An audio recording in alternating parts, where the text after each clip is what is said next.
হ্যাঁ, 2027-এ কিছু রিভিউ হবে, কিন্তু 2028-এ সিলেবাসের একটা আমূল পরিবর্তন হওয়ার সম্ভাবনা আছে এনইপি 2020-কে সামনে রেখে। সিলেবাস কমিটি নিয়ে গুরুত্বপূর্ণ বৈঠক সেরেছে স্কুল শিক্ষা দপ্তর। অন্যদিকে দাঁড়িয়ে সিলেবাসে কী কী থাকবে আর থাকবে না সেই বিষয়টা জানবো। এই মুহূর্তে রয়েছেন স্কুল শিক্ষা দপ্তরের মন্ত্রী দীপক বর্মন।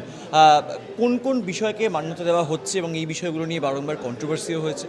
তৃণমূল আমলের অনেক জিনিস থাকবে থাকবে না, এই নিয়ে অনেক কন্ট্রোভার্সি। সিলেবাস কমিটি কী ভাবছে এখনো? সিলেবাস কমিটি আজকের সিলেবাস, আজকের ছাত্রর যে প্রয়োজন সেটা যাতে পূর্ণ করতে পারে তার জন্যই আমরা একটা সিলেবাস তৈরি করবার চিন্তাভাবনা করেছি, এবং একই সঙ্গে এনইপি 2020-কে মাথায় রেখে এটা করা হচ্ছে। কি থাকবে বা কি থাকবে না সে বিষয়গুলো আমরা ঠিক করছি না।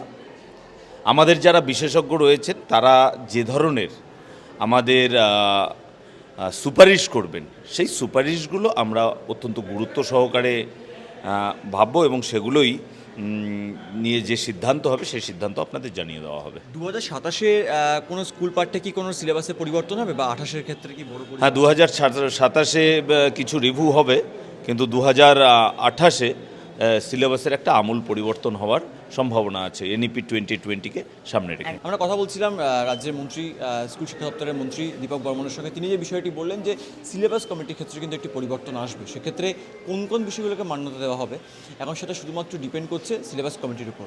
ক্যামেরায় মনোব্যক্তির সঙ্গে শুভজিৎ চক্রবর্তী, এই সময় লাইভ, কলকাতা।